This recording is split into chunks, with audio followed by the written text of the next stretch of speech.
Welcome back to the Deep Dive.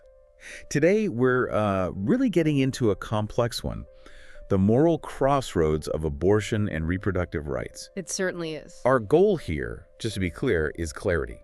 We're not taking sides. We want to distill the core arguments, Right. both the faith-based ideas and the secular ethics that shape how people think about this. And when you look at the sources, you immediately see this fundamental tension, right? It really defines the whole debate. Okay, what's that tension? Well, on one side, you've got traditions, often religious ones, emphasizing the, let's say, sanctity of life, the idea that moral status starts really early, maybe conception. Right. Life beginning at conception. And then on the other side, you have these frameworks more based on reason or human rights that prioritize bodily autonomy. Meaning the person's right to control their own body, Yeah. their own medical decision. Exactly, an absolute right for the existing person. So the conflict is sort of baked in from the start because both sides are arguing from these really foundational moral beliefs. But what's fascinating, and you often miss this in like the quick media takes, is how much disagreement there is within those camps and all the nuanced exceptions they grapple with. Like what kind of exceptions? Well, difficult situations, right. Rape, incest, a serious threat to the mother's life, even risks to her mental health. These aren't easy black and white issues, even within a single viewpoint. Okay, so we need to go beyond the headlines here. Definitely. We need to explore those specific details and arguments. All right, let's unpack this then. Maybe start with religion, since that's where many of the strictest positions come from. Sounds good. You hear a lot in public discourse, and you might think all faiths basically agree, but the sources we looked at show, well, huge diversity. Right. Not just between different faiths, but within them too. That's absolutely right. So if we look at Christianity first, maybe start with the most restrictive end of the spectrum. That's typically the Roman Catholic Church. Okay. What's their core position? They state pretty unequivocally that life begins right at conception, and therefore, a direct abortion is always considered a grave sin. Always. So, doctrinally, no exceptions. Not even for rape or incest. Doctrinally, no. No exceptions for rape, incest, or even severe fetal anomaly. It's seen as the direct taking of an innocent human life. Wow, that's absolute. But how does that hold up against, real-world medical emergencies when the mother's life is directly threatened by the pregnancy itself? Oh, okay, this is where they bring in a really critical principle. It's called the double effect. The double effect. Explain that. Okay, so the principle says that while you can never directly intend to end the fetal life, that's always wrong, you can perform a necessary medical procedure to save the mother's life, even if an unintended but unavoidable consequence of that procedure is the death of the fetus. So like removing a cancerous uterus that happens to be pregnant. Exactly that kind of scenario. The key difference, morally speaking, is the direct intent of the action. Is the intent to save the mother, with the fetal death being a secondary unintended outcome? Or is the intent to directly end the pregnancy? Is that a genuine moral distinction, or is it kind of a doctrinal workaround, a way to handle these tragic medical situations without breaking the absolute rule? Well, the sources suggest it's viewed as a fundamental moral distinction by the church. For them, it maintains the absolute value of the fetus while still allowing doctors a narrow path to save the mother when her life is genuinely, imminently threatened by a condition that requires intervention. It's their line in the sand, direct termination forbidden, indirect consequence may be permissible if the primary goal is life-saving. Okay, that's a very structured way of looking at morality. Very specific rules. Now, what happens when we shift over to Protestantism? You mentioned diversity there. Oh, absolutely. A huge shift. While you have some evangelical denominations that often align pretty closely with the Catholic view on life from conception, the more mainline churches think Methodist, Lutheran, Presbyterian, they're often far more permissive. They tend to really acknowledge the moral complexity of the situation. How so? They put a much stronger emphasis on the woman's agency and conscience, her ability to make a moral decision in difficult circumstances. So they might allow abortion in some cases. Frequently, yes, especially in difficult situations. And notably, this often includes risks to her mental health, not just her physical life. Including mental health is a big difference. It really is. That grants significant moral weight to the mother's subjective experience, her psychological well-being. It shows they're willing to weigh her existing concrete suffering against the potential life of the fetus. It's a different balancing act. Okay, this is fascinating. Now, moving away from Christianity for a moment, Judaism offers a really crucial counterpoint, doesn't it? Yeah. It seems to almost invert the priorities we just heard from the Catholic perspective. It absolutely does. Jewish law, which is called halakha, fundamentally prioritizes the life of the mother. That's the starting point. And why is that? How do they view the fetus? Well, halakha holds that the fetus is not considered a full person. The term is nephesh, which implies a breathing, independent soul until the moment of birth. Before birth, it has value, certainly, but not the same status as the mother. So how does that play out when it comes to ending a pregnancy? It's guided by this core principle called pikuach nefesh, Which means? saving a life. If the pregnancy poses a danger to the mother's life or even significantly endangers her mental health, halakha doesn't just permit an abortion. In many interpretations, it actually requires it. Requires it? Yes, because her established life takes clear precedence over the potential life of the fetus. You must save the existing life. Wow, it's really striking. Two ancient Abrahamic faiths looking at the same situation and coming to such fundamentally different conclusions about whose life takes priority. It really highlights that the core disagreement across many traditions often boils down to when does life gain full moral status and precedence? And you see similar kinds of complexity, but different answers again when you look at Islam. Okay, how does Islam approach this? I know the concept of ensoulment is important there. Yes, ensoulment is key. The general consensus in Islamic jurisprudence is that abortion is forbidden after ensoulment. And when is ensoulment believed to happen? Traditionally, it's marked at 120 days into the pregnancy. Though some schools of thought reference an earlier point, maybe 40 days, based on different interpretations of religious texts about when the soul enters the body. So before that 120-day mark. Before ensoulment, many Islamic legal schools permit abortion for what they consider valid reasons. This can include preserving the mother's physical health, her mental health, or in documented cases of rape, for instance. So again, similar to Judaism and mainline Protestantism in a way, the mother's existing well-being is a major factor, at least early on. Absolutely. Her life is universally prioritized if directly threatened. But that 120-day mark, for most, creates a kind of theological threshold after which termination becomes much more restricted, generally forbidden unless the mother's life is at stake. Okay. And just to round out the religious perspectives, what about Eastern religions? Buddhism, Hinduism, they have concepts like karma, ahimsa. Right. For them, the emphasis is often on ahimsa, which means non-harm. And ending a potential life is generally seen as generating negative karma. So they would be against abortion. Well, it's not quite that simple. Neither faith tends to have a single, centralized, absolute doctrinal prohibition, like we saw in Catholicism. Context is crucial. And another key concept is karuna, which means compassion. Compassion for whom? For everyone involved, including the mother. So the decision is very often left to individual conscience.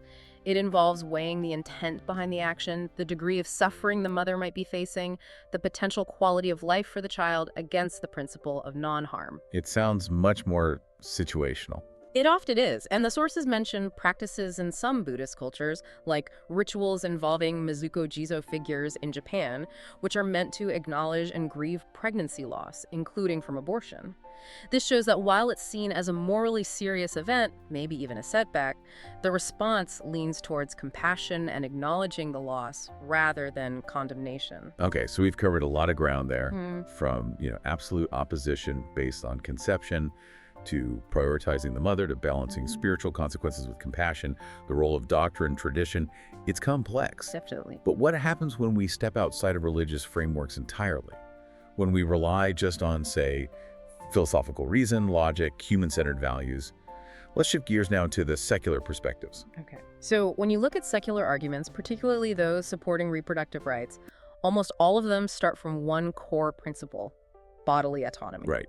We touched on that earlier. It's really the bedrock. The idea is that every individual human being has this fundamental, absolute right to control their own body, their own physical integrity. And forcing someone to remain pregnant against their will is seen as violating that right. Exactly. It's viewed as a profound violation.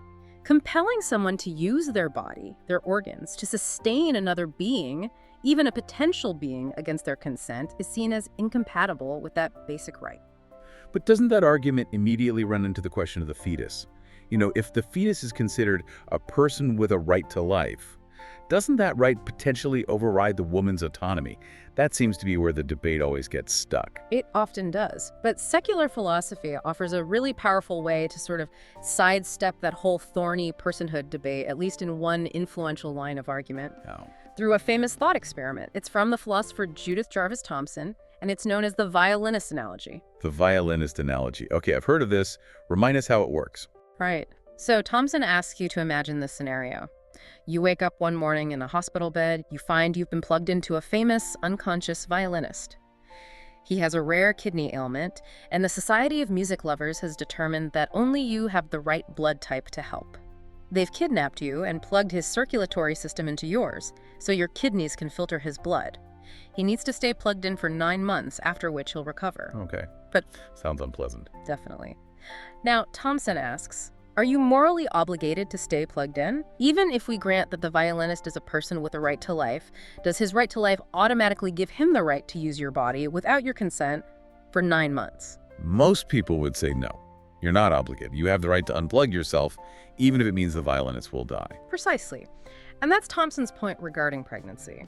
Even if we were to grant the fetus full personhood status from conception, which she doesn't necessarily do, but she grants it for the sake of argument. She argues that the right to life does not entail the right to use another person's body against their will. Forcing a woman to carry a pregnancy is, in this view, forcing a kind of biological servitude that we don't demand in any other context, even to save an existing adult life. That really reframes the issue. It shifts the focus away from what the fetus is and onto the rights of the existing person, the woman. Exactly. It focuses on her right to self-determination over her own body. Okay, so that's the rights-based argument. What about other secular approaches, like thinking purely about outcomes, the utilitarian view? Right. Utilitarianism, or more broadly, consequentialism. This approach judges the morality of an action based on its consequences. The goal is to maximize overall happiness or well-being and minimize suffering for the greatest number of people involved. So how does that apply to abortion? Well, a utilitarian calculus would weigh the suffering caused by an unwanted pregnancy and birth against the moral cost of ending the pregnancy. What kind of suffering are we talking about? It could be multifaceted. The mother's potential physical or psychological distress, lost educational or economic opportunities, the potential negative outcomes for a child born into severe poverty or an unstable family situation, the societal costs, all of that gets factored in. So you weigh all that tangible, often long-term harm against the moral status of the fetus, which, particularly early in pregnancy, lacks consciousness or the capacity to suffer in the same way. Exactly. From a strictly utilitarian perspective, if preventing that significant suffering for the woman, the potential child, and society outweighs the moral cost of terminating a fetus that lacks sentience, then abortion could be seen as the morally preferable outcome. It's all about the net consequences. But surely the secular world doesn't just speak with one voice on this either, right? It can't all be about autonomy or utilitarianism. Oh, absolutely not. Just like in religion, there's significant internal debate. One major area is the very definition of personhood. Unlike religious views that might pin it to conception or ensoulment, secular philosophy often looks to different criteria. Such as? Things like consciousness, the capacity for self-awareness, sentience, viability outside the womb, or maybe certain levels of neurological development. There's no single agreed-upon definition. Which leads to different conclusions about the fetus's moral status. Right. It leads to views like the gradualist perspective, where the moral status of the fetus is seen as increasing gradually as it develops these capacities. It's not an all-or-nothing thing from conception. But are there secular arguments against abortion, too? Yeah. Based on reason, not faith. Yes, definitely. And it's important to understand those too, to see that this isn't just a religion versus secularism debate. A very powerful conservative secular argument comes from the philosopher Don Marquis. Okay, Marquis. What's his line of reasoning? What's really interesting about Marquis' argument is that he deliberately tries to avoid getting bogged down in that whole personhood debate, when does consciousness begin, etc. So what does he focus on instead? He asks a more fundamental question. What makes killing an adult human being wrong? Because they're a person. Because they have rights. He says the primary reason it's wrong is that it deprives the victim of their future. All the experiences, projects, joys, and sorrows they would have otherwise had, he calls it depriving them of a future like ours. A future like ours. Okay, I see where this is going. Exactly. He then applies that same logic back to the fetus. He argues that because a fetus, under normal circumstances, possesses the biological potential for that same kind of valuable future like ours, abortion is morally wrong, precisely because it deprives the fetus of that future value. So it's an argument based on potential, but framed in a purely secular philosophical way, not relying on a soul or divine mandate. Precisely. It provides a strong, non-theological basis for opposing abortion, grounded in commonly held intuitions about the value of life and the wrongness of killing. So it seems like whether you're coming from a liberal secular perspective, focusing on the woman's autonomy and rights now, or a conservative secular one, focusing on the fetus's potential future loss, the arguments are based in reason, but they clash just as much as the religious viewpoints did. That's a fair summary. They start from different premises about what matters most. However, it is worth noting that within international human rights frameworks, the general consensus leans heavily towards reproductive freedom being paramount. Why is that? Because denying access to reproductive health care, including abortion, is seen as disproportionately harming women, particularly those from marginalized groups. It hinders their health, their economic participation, their overall equality. So from a human rights perspective, access is often viewed as essential for achieving gender equality in all other areas of life. Okay, we've mapped out these sort of classic territories, the religious views on doctrine, maternal priority, ensoulment, and the secular foundations of autonomy, consequences, personhood debates, future value. Now let's talk about where these maybe collide or interact in modern life.